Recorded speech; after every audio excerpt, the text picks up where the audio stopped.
Okay, I'm back. I'm gonna try this again and see how it all works. It's Tara Nicole here to Let's Get Hot, for Let's Get Hot, here to empower, ignite, and uplift you. This is a freestyle, free flow version of Let's Get Hot. There's no particular topic, but there's always something to talk about. So I am here to just enlighten you a little bit, check in and see how everyone is doing, how their week is going, how things are mapping out. I know in some private coaching sessions and some private discussions, many of you have been sharing different things about what happens on the live broadcast and what we've been doing, what we've been talking about. So I just want to just come in and share a few things that I'm doing and just, again, check in. I had a few technical difficulties as I was logging in and setting up, and my whole display failed because I'm trying to go live on Facebook and YouTube simultaneously, and of course, something always tries to stop that. Even when I come early to try to set up and get things done. But I'm not going to spend too much time and energy on that because guess what? I can't change that. So I am I'm trying to get the YouTube connection together because my tablet would not pick up properly, so I had to get my computer. But it is Tuesday. I was not able to join you all on last Thursday because I was out of town and I was not able to, I was with my family, but it would be too much trying to set up and get done. And it was, even though I know we got back late and I'm like, you know what, I'd rather be my best self and refreshed as opposed to trying to rush and do it in a different place or whatever the case may be. But as I am setting up also, I hope that you are catching Take 5 with Tara, the episodes. I haven't done much this week because we were out like all last week, but there are some loaded up on YouTube, and the link to YouTube is on my page. So I hope that you are checking out those Take 5 with Tara. So it's just 5 minutes of motivation where I am just different topics or different thoughts, and I'm saying, okay, have you thought about this or that? And just giving you a different perspective, again, like I said, on certain things that we face in life, because it's pretty much everything that we do, everything we face, everything we go through happens for a reason. And the biggest thing we want to try to find out or figure out is, is not, we can't change it, especially once it starts happening, but we can change how we react to it. We can change how we respond to it. We can change, how we interact with the people or the things that bring those things into our life. So it's all about response as opposed to reaction. Now, that does not mean that we don't need to respond. That doesn't mean that we don't need to talk about it or address it, because oftentimes in life we find ourselves not talking, not addressing, not doing the things that we need to do. So people think they get a pass to treat you a certain kind of way or get a pass to act a certain way when they don't. But it's because we haven't responded accordingly or correctly. And then when we do, that enlightenment comes, that awakening period comes, then we're the ones that are crazy, or we're the ones who are off task or off filter. And it's like, well, what's wrong with you? And it's like, we've been doing this, or been getting away with that. But actually, no. You may have been evolving as a person. Like me individually may have been evolving, but someone else might not be evolving. So they want to approach every situation the same, and you can't do that. So,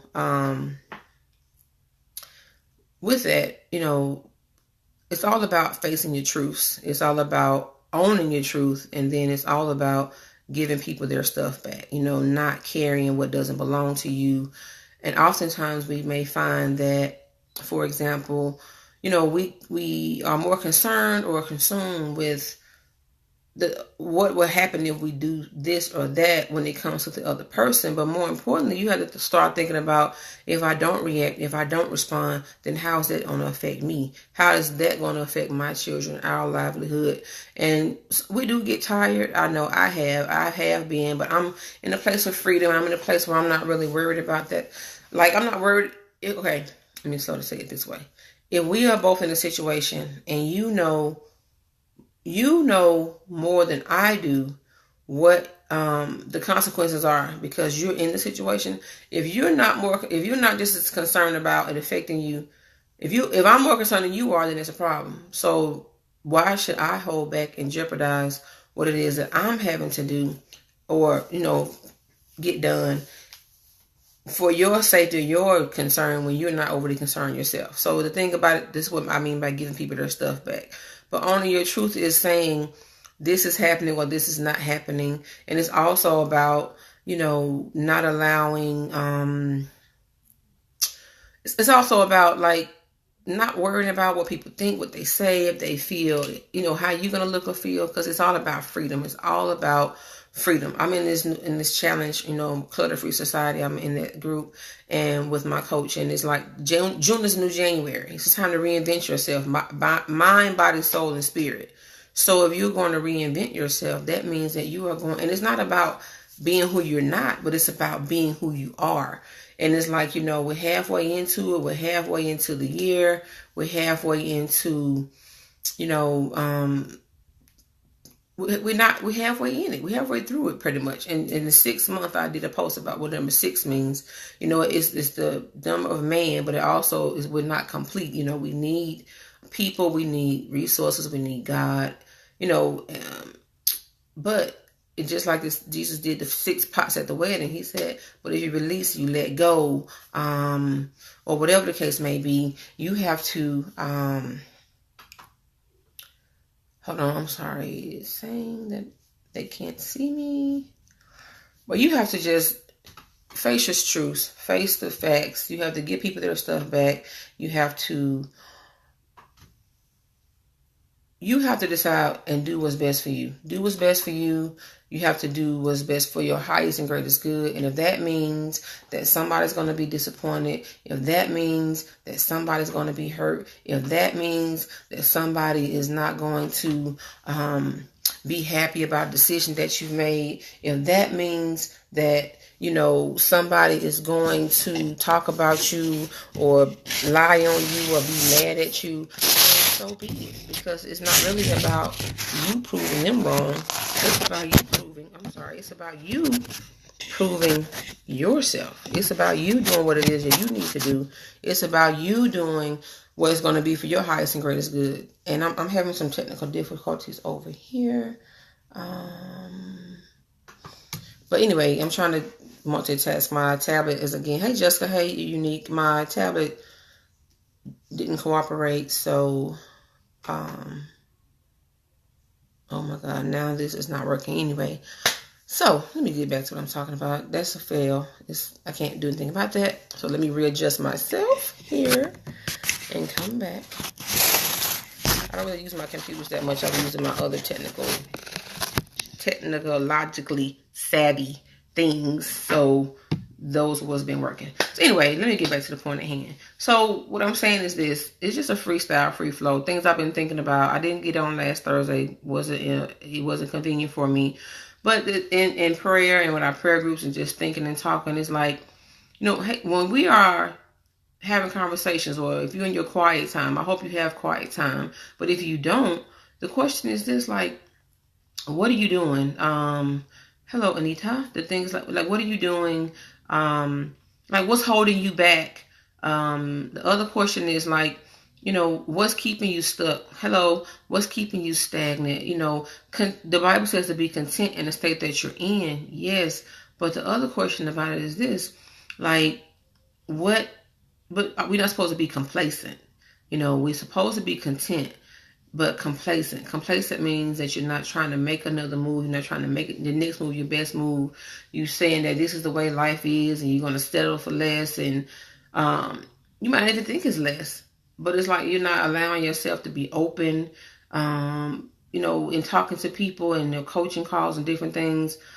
People are not wanting to do the work. They want you to talk. They want to listen to you, or you listen to them. They want you to tell them what to do, but they don't want to do it. You have to act on it. You have to take, hey, Miss Parrish, you have to act on it. You have to take action. Like if you have some goals, if you have, And even not about a vision or a dream, but if you don't take action, even if you write it out and make it plain, you still got to take action. He said, so that he who reads it can run with it. So it's like you have to get in this position or this place where you're not worried about, or you're not consumed with what somebody else is thinking, what they're saying. If somebody's judging you, it's like, there's no condemnation for those who are in Christ. But at the same time, he said, don't judge unless, you judged. But nobody's perfect, and people will go through this thing where they know a segment or a part of your life, but they don't know your whole life. So the point is this, like, you just know a piece of me, or you know who I was in that particular season. And as I talk and coach and be on my own coaching calls or my group calls for the different projects I'm working on, it's like you get to the point where you're looking and you're listening. People they don't want to take action, number one. They don't want to be accountable. They don't want to take ownership. And I've noticed that a lot of people are deflecting, as opposed to owning their or owning their issue or going within it. You have to go within. Like, the healing, the solution, the answer is not around you. We're supposed to have a good time, but we're supposed to be decent and in order. But the things that we're using as coping mechanisms, things that we think that's going to help us adjust or cope or get over it, they don't work. Because when the drink wears off, whatever you smoke wears off, or you go out, you dress up, you look good, when you come home, that wears off. TV, whatever you're using to cope, it all wears off, because facades fade. When you get done with all that, that pain, that hurt, that depression, that thing that you can't seem to shake, that soul tie, that stronghold, is still there. So you have to get out of your own way, and you have to get out of God's way, or whoever you believe in or worship. But you all know I believe in Father, Son, Holy Ghost, God. But you have to get out of your way and out of his way, because evidently if our way worked, it'll be much better. So it's like, the more resistance you create, or the more you resist, the more resistance you create. That's what I said, the path of least resistance. That's the path. And sometimes you got to take the road less traveled.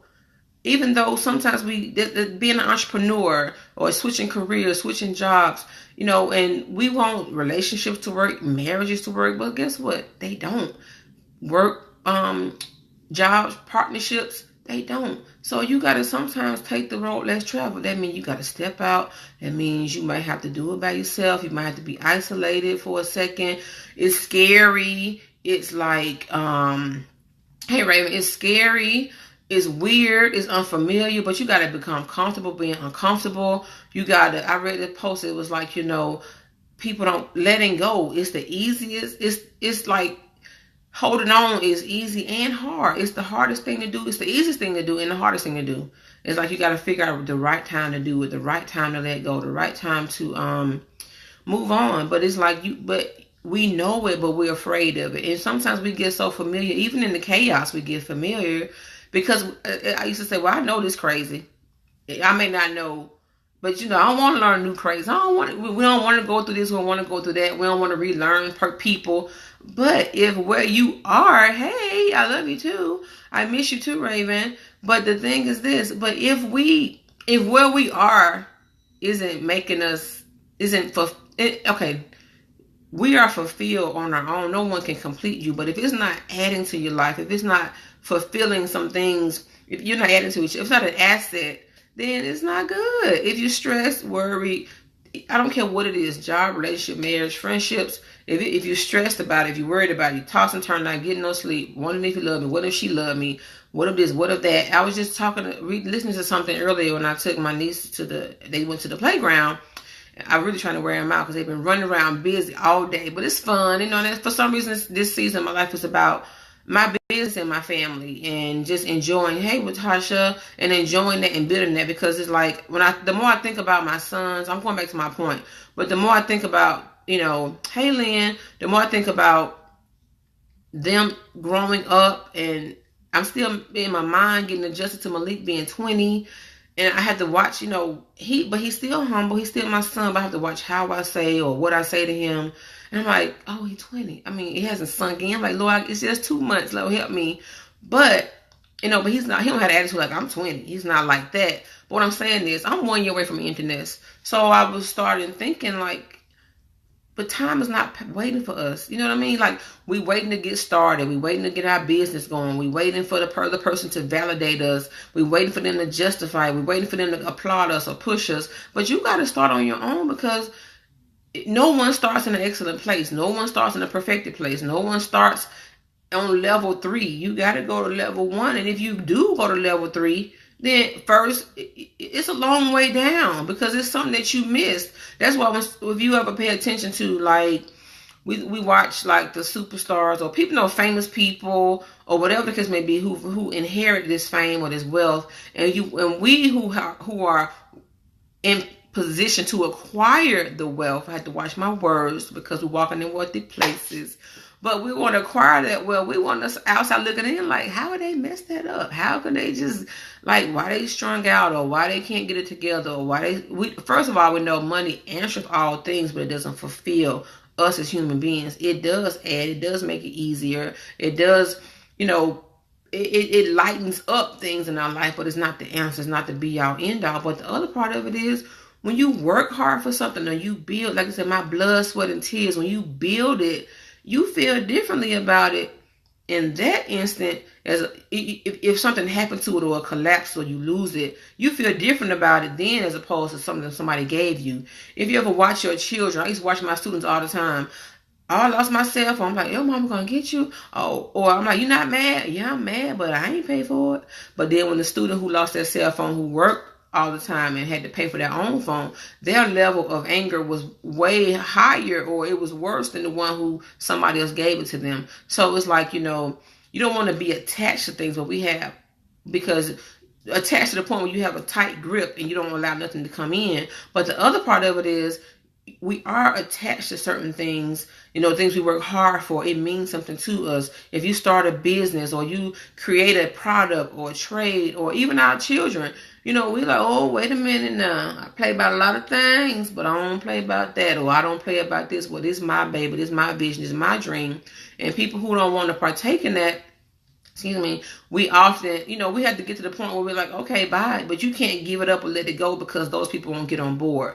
But back to what I was saying, but all that comes in a learning process. All that comes from the point where you be like, you know what? I give up. I surrender. I let go. I ain't holding on. This tormenting me. This frustrating me. We don't really realize how it affects our mood. Stress creates disease. It creates problems. If you, like me, the more cortisol you release, you become my stomach. But if you under stress, or if you don't understand your blood type, or if you don't understand, hey Sean, if you don't understand, like, we don't really pay attention to our health either. We feel like we can eat and do whatever we want to. But what I'm saying is, you have to pay attention to everything: your body, your mind, your health, what we're doing to our bodies.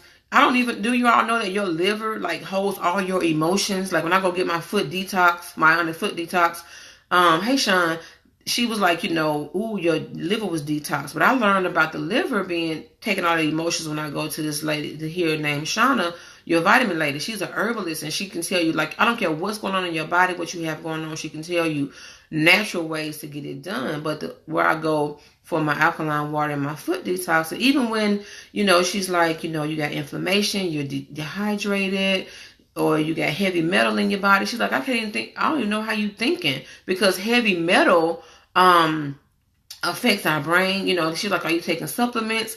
We like, I don't need that. That's too much. It's like, but you need to listen to your body, especially the older we get. But then we have to realize also, like, me being 42 right now is not the same thing as somebody who was 42 who's 60 now. The world is different. We riding around, we looking for certain things. Everywhere there was trees, there's now a new subdivision, a new mini complex, some new townhomes.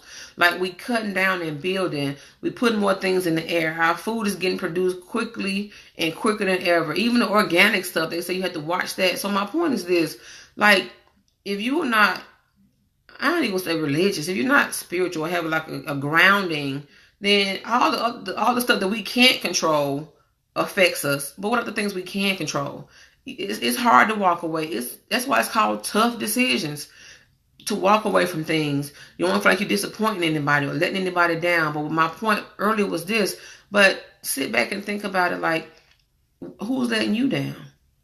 And I was listening to something, and she said, if you take away your emotions or your feelings, it was a general thing we were talking about. It wasn't just for me, but it made a lot of sense. When you it was talking about relationships per se, or even in a partnership.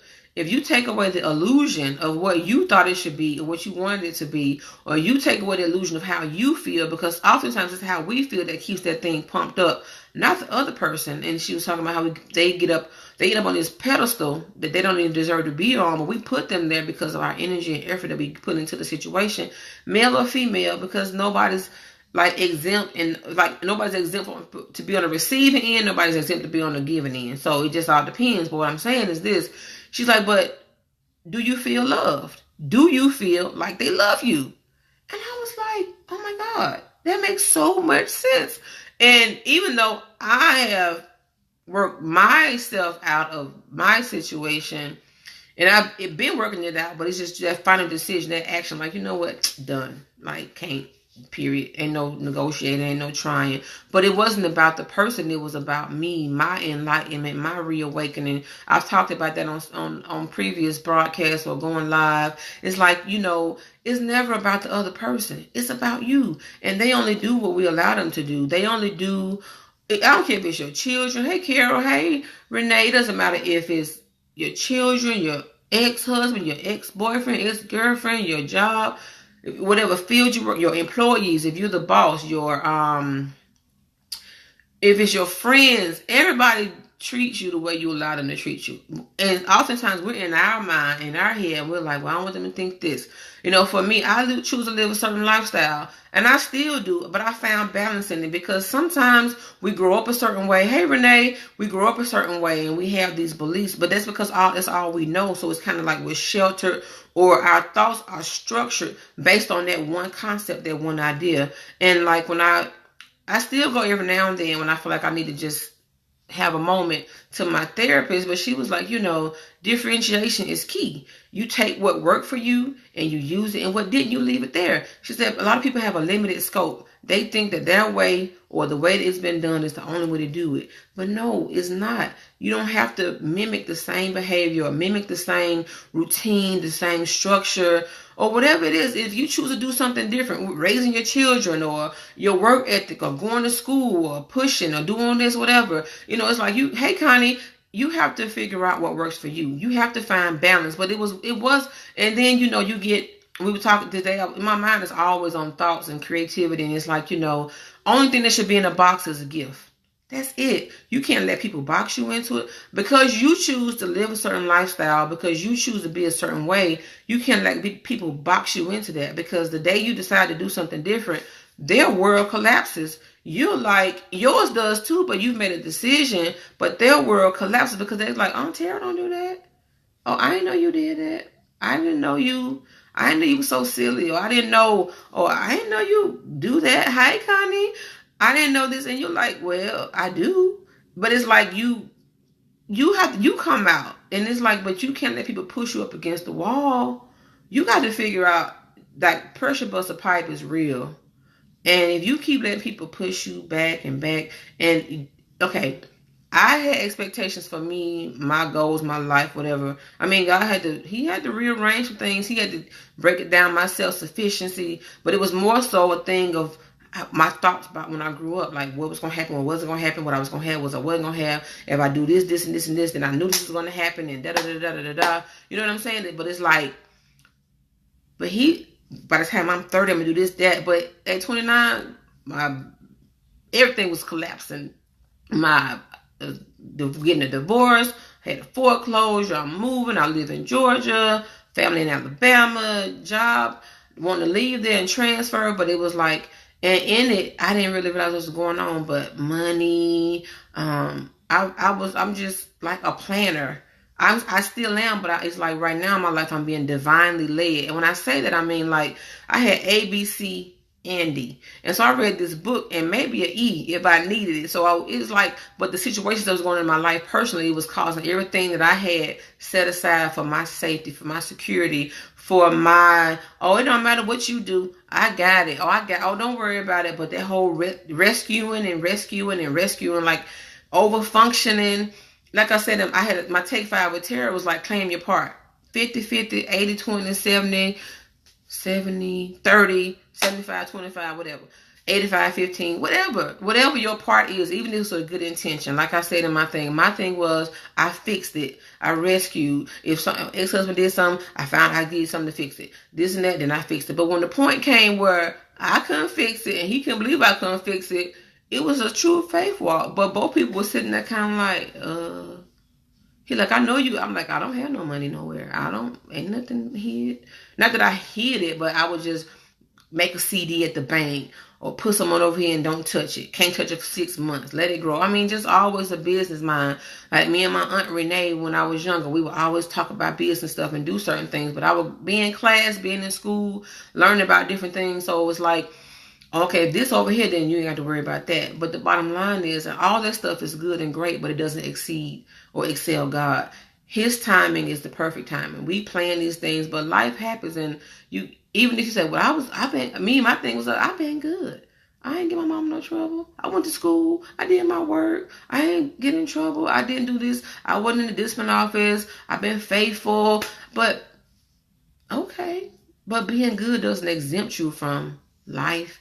It doesn't exempt you from being the one that God chooses to go through certain things. It doesn't exempt you from being the one that he chooses to be the example, not just in the trying time, but also in the miracle. But a lot of times we go through certain things because we need to be shifted and sifted. We need to be restructured. We need to be reformed because we let life, situations, disappointments, loss of a loved one, loss of a child, loss of a parent, loss of a job, because our expectations, our energy, our effort goes into these things, and we're like, well, why it didn't work? And I remember when I was getting divorced, I just had a hard time with that. And she was like, well, Tara, the issue is this. You have always achieved all the goals you set for yourself. I'm like, yeah. And she was like, no matter what obstacles, just listening to you, no matter what obstacles you face, no matter what happened at home, if your mama got sick or your daddy worked 2 jobs, you went to school, paying for this, doing that, having your children, blah, blah, blah, blah, blah, blah, blah, blah. She was like, but a marriage is 2 people. You can't do it by yourself. So the marriage failed, but you're not a failure. And I was like, oh. But she was like, there's no buts. So, so when we met in December, and I was just telling her, catching up on my transition, my career, and, I was like, just little things that people say. It's like, I don't carry none of that stuff. All the smart remarks, all the comments, oh, you arrogant, or this or that. And I'm like, I am far from arrogant. Now, if I know what I know, I'm very self-assured in it and confident in it, but arrogant, none the least, because, humility. Now I'm confident, but not conceited. Who walks around, unless there's something wrong with you and you're confident, but you got to keep your head down not to disappoint other people. You don't have to shrink so somebody else can shine. You don't have to. And it's like, we go through that though. I'm talking about me. Like I told you before, let's get hot, honest, open, transparent. I'm going to use myself more than anybody else, because I can't tell you about you. I can only tell you about me. And the other thing about it is, people on the outside looking in think you can figure out me. Or I've always been peculiar, different, not like, I don't know if you want to call it strange, but maybe so, but I've always been just different. I've always been unique.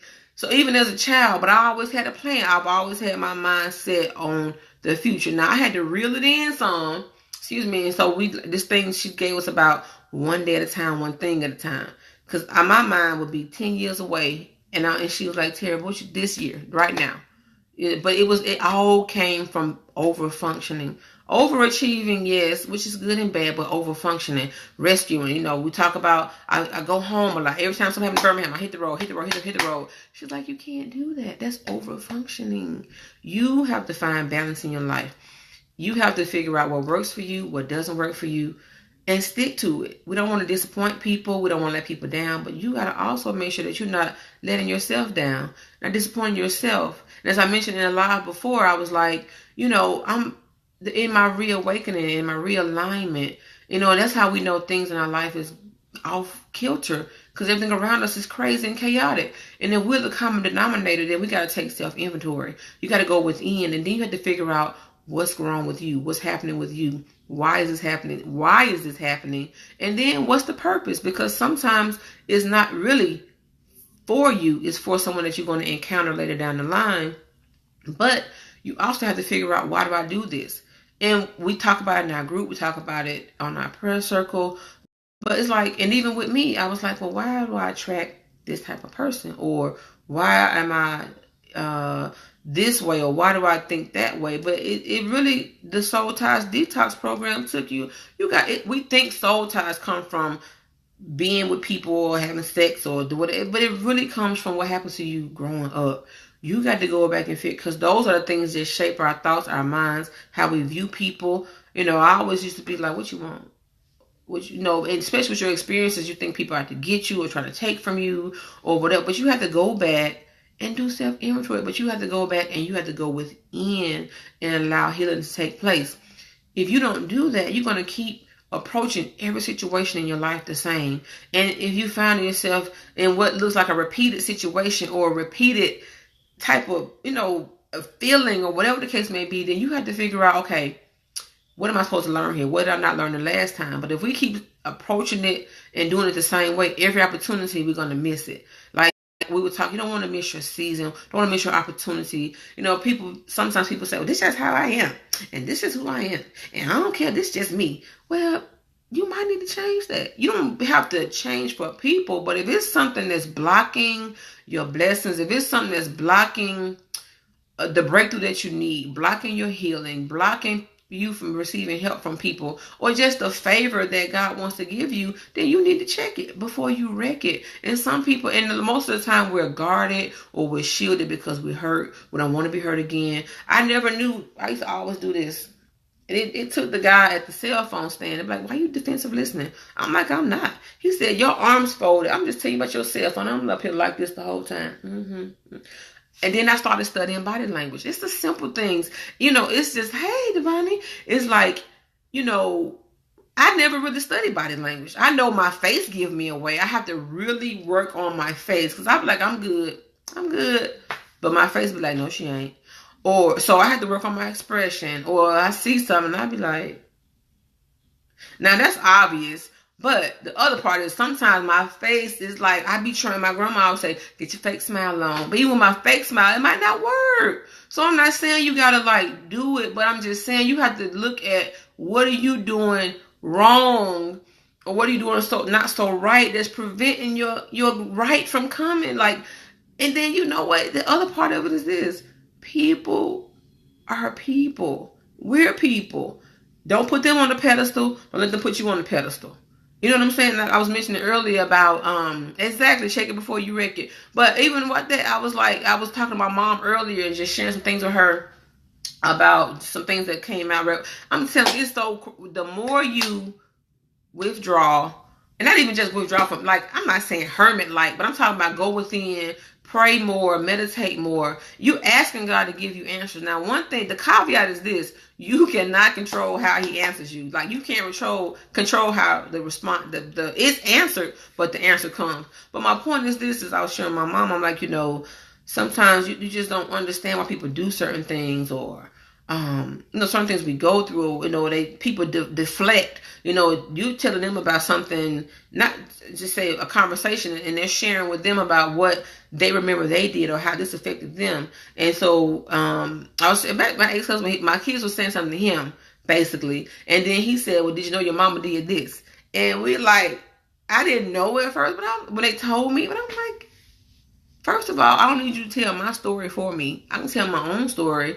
And when it's time to reveal certain things, then I'll do that. But it ain't for everybody, because everybody it is not for them, meaning it's not for their greatest and highest good or their purpose. You know, it's just for gossip. It's just something for, like, you know, that people just always in your business. You know, and like I was telling people before, somebody always watching you. I was telling the prayer group, I'm like, somebody's always, okay, I hear about the detox, but somebody's always, well, I see you, Sean. Exactly, Debony and Anita. But people always watching you. I was telling my prayer group, some people watching you to see, are you going to fail? Are you going to break down? Are you going to be begging? If you be broke, busted, and disgusted? And some people watching, they want to know, how'd she do that?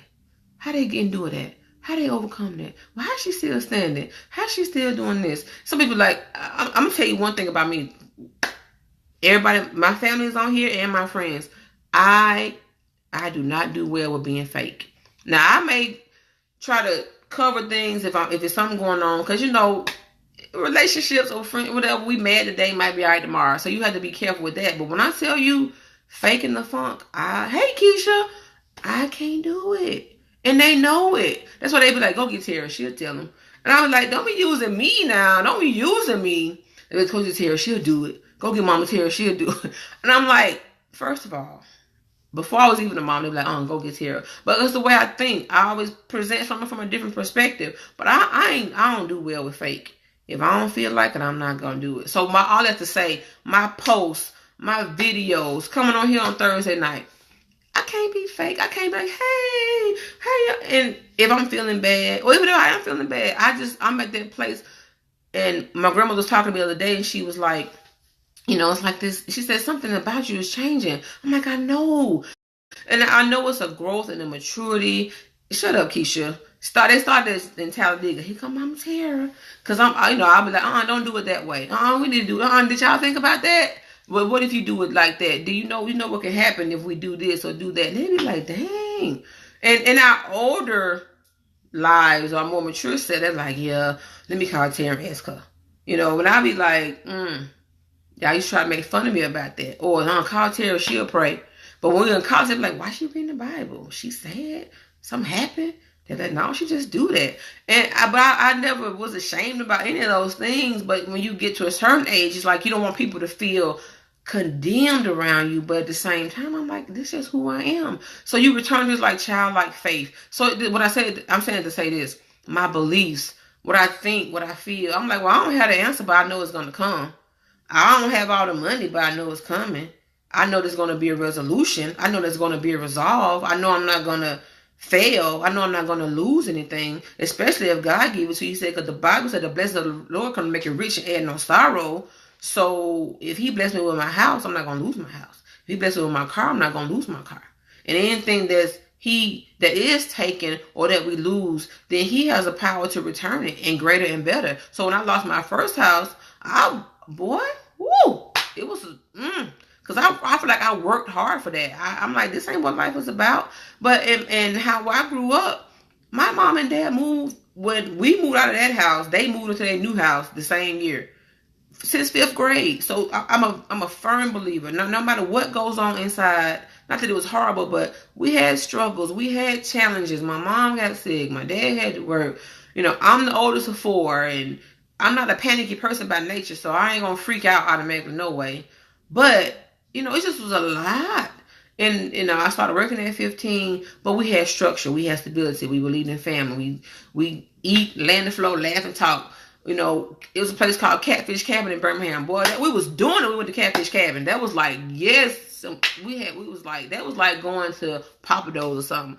But it was just about family and structure, and we had our family live with us, and different things happen. But what I'm saying, I like to say, who you are at the core is who you are. We can try to deviate from it. You can try to change. We can try to adjust for people. But if you have to step outside the frame to see the picture, to realize that if you're the only one making the adjustments, if you're the only one changing, if you're the only one suggesting, let's do this, let's do that to fix it, let's do this and that to, make it right or be better or to grow, then it's a problem.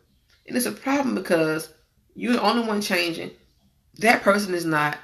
But what's going to happen is, and I don't care what kind of ship it is, we talk about all kind of ships, but what's going to happen is there's going to be an explosion. Somebody's going to be caught off guard and dumbfounded because they're going to be like, I don't know what's wrong with her. And the person who's giving, but not being refilled or replenished, that's the one that's going postal, as they say, or snapping. And then now they say, I told y'all she was crazy, but you're really not. But that's because you're not looking at it the way it is. I'm not saying things can't work out, but then if the bottom line is to this, if it don't work, it don't work. Of course, I know that with great assurance at 42 now than I did at 22 or 25 or whatever. But even the thoughts of wanting to make changes, but my beliefs, my values, what I think. But you got to be with somebody who got the same beliefs, same values, who, ideas about marriage. And I was telling somebody, I was like, when we get into relationships, even partnerships, we looking at how they look and dress. That don't mean nothing. You get on social media, people be popping, lit, oh, she doing it, oh, look at him. But you don't know what's going on when they get off the camera, when they get through. We got so many apps that can create stuff, Photoshop, make you look good, slim. I'll start app. I was like, then you can make your face up, you can slim your face, you can. I be like, honey, just let me pose right with the light and there go my selfie. I'm like, you can adjust you can vignette. I'm basic like that, but all that adding my eyes bigger, smaller. I ain't got no time for all that. So, but my point is, but you don't know what you don't know. And people like on the whole thing with the suicides that happening, in celebrity world, per se, because they're like, iconic. Kate Spade and the Michael Boudini, I can't think his name, but in the chef.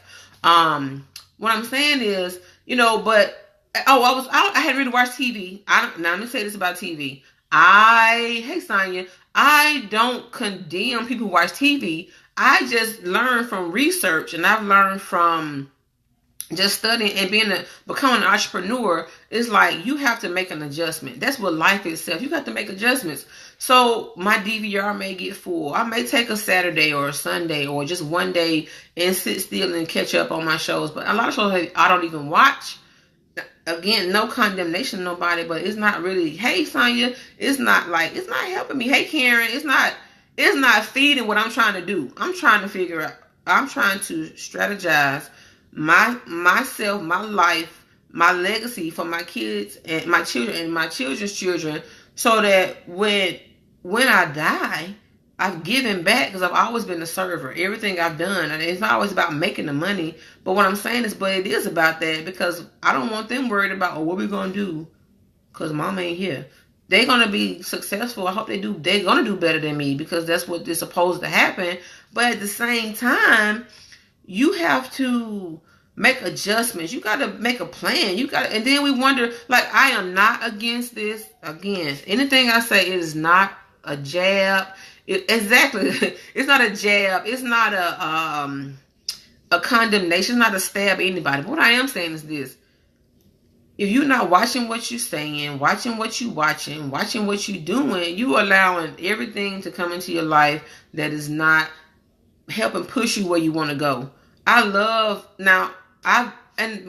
talking to my grandmother on Sunday when I went to Birmingham for my sister's baby shower, and we were talking, and my grandmother walks on a very strong prophetic gift. I mean, very strong. And it's weird because sometimes when we're on our prayer call and I'm like, oh Lord, it's happening. So, but number one, you can't run from your gifts. Whatever your gifts are, you can't run from it. You can't say, I don't want to do it. No, they're like, no, we want you to pray. I'm like, y'all can pray. No, we can't do it like you. I'm like, it's just prayer. They're like, no, you got to do it. But you can't run from it. You can't run from your call. You can't run from your walk. You can't run from your, you can't run from nothing. You got to run to it, because it is just going to chase you.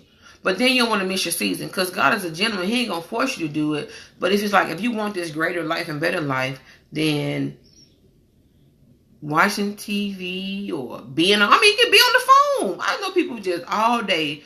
But now I talk for a living, for real. But 20 years in education, you talk all day. So sometimes I don't want to talk. I ain't being funny. I don't want to hear nothing. I've been talking all day. And like in high school, you have A day, B day. So imagine this. You saying the exact same thing 8 hours this day, 8 hours that day. You reiterating it this day, and then adding something that next day. Same thing the next day. So it's like this. You talk.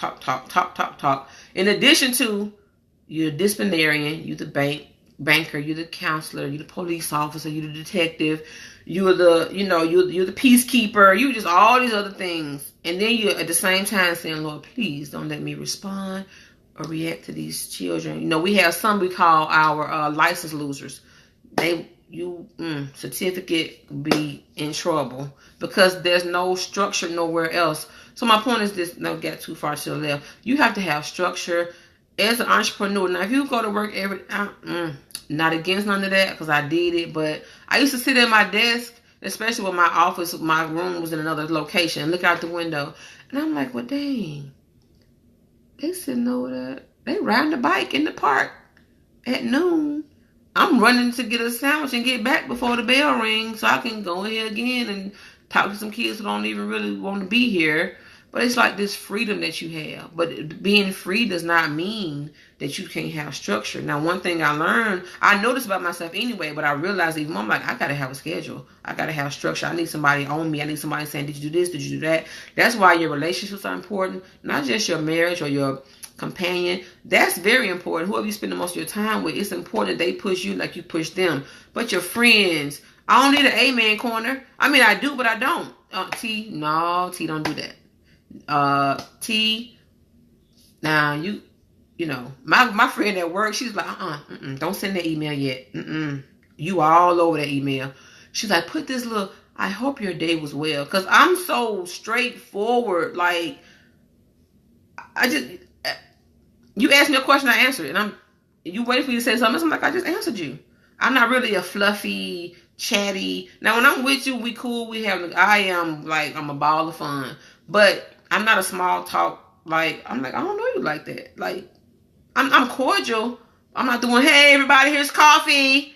I'm like, hey, good morning. Have a great day. You know, if you my people, I'm like, what's up? You know, whatever. But I'm not like that. Like, and I know how to make the adjustment. I mean, if I gotta handle some business, I know how to, hey, yes, how are you today? I know how to get fluffier, but that's why I tell you I can't be fake. So, like I was telling them on our call or in our group, if I get on here on Thursdays, my normal night, or if I go to take, you know, when the Lord said, okay, now new segment, take 5 with Tara, I'm like, okay. So wherever I am, whatever he give me, whatever thought he give me, you know what I'm saying? I'm gonna write it down. I'm gonna do it. But my point is this: if it's 50 people, you know, sometimes we can watch a video. Somebody go live, you be like, dang, they got 1.5K people watching there. I'm like, what?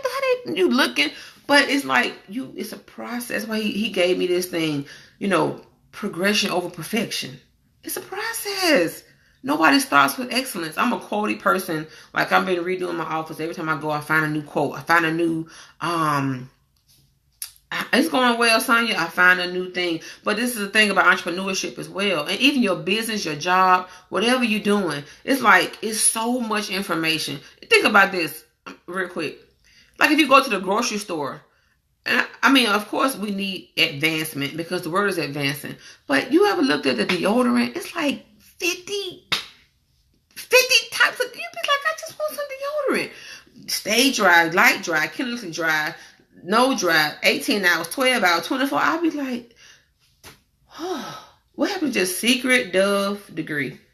But now Secret got 50, Degree got 50, Dove got, this is dry fit, this is extended protection. I'd be like, but the whole goal is just not to be musty. Like, I mean, I know people who sweat profusely who need the clinical version of it, but even the clinical ones, they got like 10. Toothpaste, enamel protection, enamel gum, sensitivity, tongue. And you'd be like, just toothpaste. So my thing is that we're over consumed with options. And it's like, we need them, but too many keep you cluttered minded. Too many options to keep you won't make a decision. Too much, you won't make a decision. You know, not making a decision, making a decision. You know that, right? Not taking action is taking action. So I use that parable lightly because one time I was in the store and I was looking for something. I was like, oh my God, it's 50 types of deodorant. Even shampoo and all that. I mean, I keep my hair covered because I don't even want to fool with it sometimes. But my point is, I'm like, oh, it's too much. And we went to church one Sunday and it's like, you know, it's too much stimuli. Oh my God, social media. Every time I learn one app, here go another app. Well, you don't know this. Then I went on Instagram. They come out, oh no, that's my spam. I said, your spam? What's happening on Instagram spam? Well, that's when you go and you do this. But on this one, you act like that. But on this one, you be your real self. I said, you can't just be your real self on the regular one? You know, okay, then the Snapchat. I got on the Snapchat. And I like the filters. It's funny. I'm a humorous person. I love to make jokes. I'm very sarcastic. I mean, it has degrees to it. It all depends on who it is and what you're doing and how you working my nerve. But I'm like, but it's just like too much stimulation. All that to say, Sonya said, how is entrepreneurship going? It's going well, but I had to reel it in. Because, okay, for example, even in business, whatever you're doing, we sign up for emails. We see something we like. They want you to sign in on their sign in and get your inspirational email and get this challenge, get that. Now I got all that stuff coming and it's working. So that's why this is kind of like a freestyle, no topic. I mean, everything I've done at this point has been purpose driven, has been divine given, stay focused, stay the course. The first thing was conquering fear every day. My whole thing with my transition, I'm very confident what I can do, but it took courage to be like, okay, I can walk away from that and walk into something new. Steve Harvey's on the big thing about jumping, but I'm like, well, because we like what's familiar, we can do it. Like I said at the beginning, I know that's crazy. Like, I know you're crazy. I know her crazy. I know his crazy. I know they crazy. I can do, but I don't know a new crazy. Like, I don't know what's over here. But the other part of it is, like, that's why I'm finna go to church right quick. The song said, on the other side of through. It's like, I've always been this person, like, optimistic. That's like, okay, you in the middle of the woods. Are you halfway in or halfway out? People are like, I'm halfway in. I'm like, I'm halfway out. Or about the drink, the glass being, thank you, Sonya, the glass being half full or half empty. I just read something about a month ago saying, well, just drink the water. It ain't nothing. It's nothing. You're going to debate about half full, half empty, drink the water or add more water to it, now it's full. So you got to change. I talked about perception, perspective, and projection. You can't let people project their mess on you, but you got to worry about what you're projecting. We say, oh, I'm good. Oh, no, it don't bother me. But you walk in, I'm fine. Defensive listening. I told you about that body language. I just learned about that a few years ago. I'll never forget. Cumberland Mall, trying to get a new cell phone. He was like, looking, I'm like, he's like, why you defensive listening? But I'm like, what you trying to get out of me? But I'm like this. I hear all the bells and whistles, but tell me what I got to pay you. How much money you got to get this phone? Or how many years of a contract? Like, what I got to do? Don't beat around the bush. Just come straight to it. I just want you to get straight to the point. But I know some people need the whole build up. But for me, I'll be like, just get to the end. Just get to the end of the story. Just get to the end of it. So, but my whole point of entrepreneurship, you got everybody want to tell you how to do this. What's the best funnel? What's the best landing page? What's the best thing to use? What's the best converter kit? What's the best? No, do it this way. No, do it that way. No, this is it. This is your best life. This is how you do it. This is and you find yourself up. If you're coaching, motivational speaker, I've been coaching for a long time. People probably ain't gonna want to admit it, but if you on the phone with me for 2 hours and you feel better when we hang up, I just coached you. I'm not a therapist, no, but coaching, you guide the person through their problem or their question, and you give them object. You let them talk themselves through it, or you talk. And coaches get coaching. You don't coach up, you coach down. You level up, but you coach. I can't coach nobody who's been coaching it longer than me, but people who've made it to this level that I'm trying to get to. But the bottom line is, it's people. That's why they say you got 3 groups of friends, 3 types of friends, 3 types of people you want to be around. It's this book by, I think, Linda Payne. If you ever want to understand the hidden rules of poverty, you want to ever understand why people do certain things, or people, you be like, well, why do you take all that? People who win the lottery and you see them a month later, they ain't got, because they don't have no concept, no value of money. They don't, they've only been shown, you get it, you spend it. Oh, I'm going to get this, I'm going to get that. Now, I like nice things. I do. But I'm at the point in my life now, like with clothes and shoes, it ain't really about the labels, how I look in it. Because I feel like I make it look good, but you have certain people, they got to have this, got to have a certain way, got to have a certain look, got to keep up a certain, facade, got to do something, it's got to be this way. But that all comes from, that's a stronghold. I'm telling you, we think soul ties and strongholds come from sex most of the time. But no, it comes from how we view things. And people like say they didn't, nature versus nurture. We're taken care of, you're being provided for, you got food, shelter, and clothes. But did you nurture me?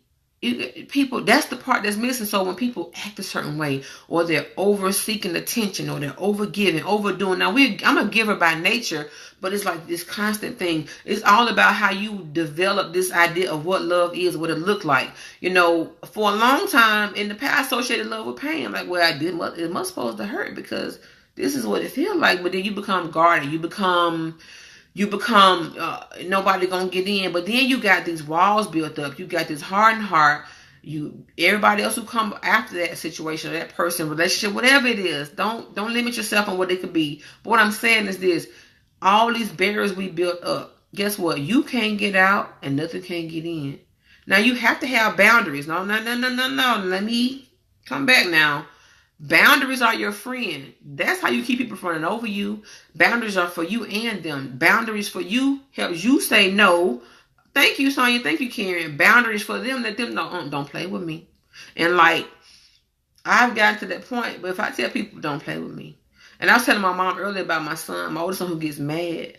And I was like, he do what I do when I get mad. Like, I'm real cool, calm, and collected. But if I tell you, leave me alone, or something boils inside of me and you just don't get it, and it's like, it's over. And I'm not responsible for what happened. Even when we were younger, like, they mess with my aunt. I'm the oldest, like, I'm older than two of my aunts and my uncle, then my brothers and sisters. And I'll be like, when I get mad, I get mad. And I used to just go crazy. They was like, oh, somebody better get her. We were young, so we laugh about it now. They be like, because when she get mad. I go kicking, screaming, and coming for you. But I'm just like, but even now, I'm like, I'm good. Chill out. And I tell people sometimes, I say, if you see me crying, we ain't at a funeral, or somebody not hurt, I'm going to need you to get out of my face. Like, I'm going to need you to back up. Because that is not a tear of sadness. It's a tear of I'm about to bust you up real quick. Now, I ain't so heavily bound in no earthly good. And I'm still human. I'm still a person. I pray. I ask God to lead me and guide me. But I will still come for you. If you come for me, or if you come for somebody that's attached to me. Friends and family. Now you got to decipher what a friend really is now, and what your circle really is. Now we have levels. Like I said, we have levels of friends, levels of associates, but you meet people on different places, different avenues. Going to school, all the way to the doctorate level and all that kind of stuff. You meet people. You need exposure. That's why when I do my girls organization, we revamping now, because I'm in a different local. I'm not going into the city as much, but the Lord showed me you holding on. Let go of people and things that don't serve you. Let go of people and things that ain't holding on to you, because when you let go, you really realize they're not holding on to you anyway. You're really gonna realize that they ain't studying you anyway, but their actions are gonna show it. Because when you show up and they don't show up, or they show up by not showing up, then guess what? That ain't for you. So he's like, you going into, because I'm a big person on completing what I start. So I started with these particular girls. I want to finish with these girls who are seniors and juniors. They can still participate, but it's like you're exerting yourself. You're going over here. You're doing this for what? One show up, and now you mad. And I was one time talking to my sister. I'm like, I need to cancel. I said, but no, I'm not. I can't do that. I'm gonna go. And it was one girl there, but the Lord, He began to show me. But as you're driving into the city, you're passing through Powder Springs, you're passing through Marietta, you attached to Douglasville, Paulding County, you on way on this side, and you drive way over there to help rescue somebody who ain't studying you, who ain't trying to get rescued. They caught when they caught up, they do it, and it's about facing your truths. And it's like, when things start to fall apart, for you, first of all, you got to understand that it's God doing it. Now, we ain't really, I can say, well, I'm not teaching. I'm teaching, but I ain't in the classroom. But if we ain't really attuned to what's happening, or what we're saying and what we're doing, then we'll freak out or panic, or, get an attitude about it, and we don't understand what's going on. But if you are in a position like me, I know Sonya's an entrepreneur, I'm an entrepreneur. Even if you're at a job, and I was telling my friends, like, you got to get an exit strategy. You got to sit up and say, okay, now how do I get out of this? And we go to God and we pray and we give statements, but do we ask Him? On one of our empowerment calls, like, we on this thing, June is the new January, 21-day challenge, reinvent yourself, renew your mind, body, soul, and spirit. But when we pray, do we pray asking God asking the question? We gotta give him his props. You gotta thank Him, because if He wasn't for Him, if it wasn't for His grace, His mercy, oh my God, we don't know what would happen. Like I said, somebody said, yeah, it was a break, but it wasn't down. It wasn't a breakdown. It was some nerves, nervous, but it wasn't a nervous breakdown. I ain't lose my mind. I did, but sometimes, and when things in your life happening that you don't expect to happen, or this not how you envision, and you really can't figure out like how to fix it, that's when He said, I want you to relinquish your control. I want you to let go. I want you to let me do it. When we in this place where we like, this don't fit, and nervous breakdown is really when, or depression, that stuff is real, but it's only real because what we expected to happen or thought would happen didn't happen, and we can't let go of what we thought and accept what is. That's why he gave it the topic about acceptance. Hey, we'll hear about, hey, Tony, we hear a thing about acceptance. You have to get acceptance. You know what I mean? You have to accept where you are. Accept, you know what? This relationship is over. Oh, this person don't feel the way I do. I'm putting too much energy. This job is not for me. This, even how we talk to our kids, deal with our kids. Yes, we're the parent. Yes, we are in control. Yes, we run the show, but that don't mean we always right. That don't mean that they don't have an opinion. That don't mean that they can't voice their opinion. That don't mean that they don't have feelings. That don't mean that they got to go your way. And I remember we were talking to someone, they was like, your kids, they all high society. I'm like, why? Because they can go to a restaurant and they can